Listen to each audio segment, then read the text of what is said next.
nizere ko mukomeye cyane, nizere ko Uwiteka abarambuye ibiganza bye. Reka nongere ngaruke muri Ali Studio On Air. Nizera ko wakoze subscribe, wamaze gukanda like. Ngewe unyite Ali Sudi. Turi kumwe rero, nizeye ko mumeze neza cyane mu bice bitandukanye murimo.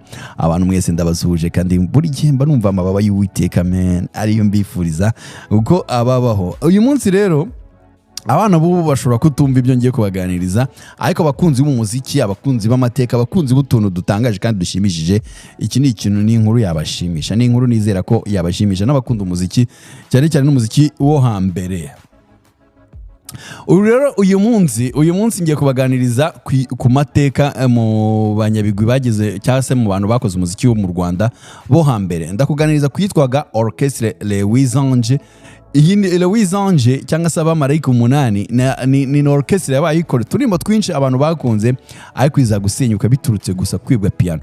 Kera hari umuntu ajya mbaza ngo ari uraririmba, nkavuga ati kuririmba se nabishobora nese shaka banyibye gitari yanjye, nkagira ngo ni joke. Kumbi kera iyo bakwibaga gitari kuririmba bwo byabaga birangiye, cyangwa se none bakwibye piano cyangwa se umurya wa gitari ngo waracitse, nkakubwira umuntu wapise nabishobora se umurya wa gitari wanyu waracitse. Reka rero babwire uburyo Orchestre Les Anges yabayeho, ariko nanone nkubwe n'ukuntu yasenyutse bitewe no kwibwa piano gusa. Ngo ni piano muri icyo gihe yari ihenze, kuko kera ibintu byabaga bihenze. Ndinjira rero muri Kigali Today insangemo Gasana Marcelin, ngushimiye cyane kuri no nkuru. Reka rero nkubwire ko itsinda ry'abacuranzi n'abahanzi ryitwaga Orchestre Les Anges cyangwa se Abamalayika 8 ngo ryabonye izuba ahagana mu mwaka w'1979.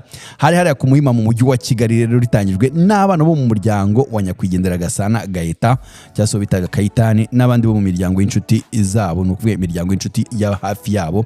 No gutyo rero Les Anges yatangiye n'abana b'uyu nguyu Gasana Gaeta cyangwa se bitaga Kayitani, nabo mu miryango bari baturanye aho hafi n'inshuti zitandukanye. Hari mu ntangiriro rero iryo tsinda ryitwaga Les Anges cyangwa se Abamalayika gusa, ngo kubera ko ryari rigizwe n'abana bari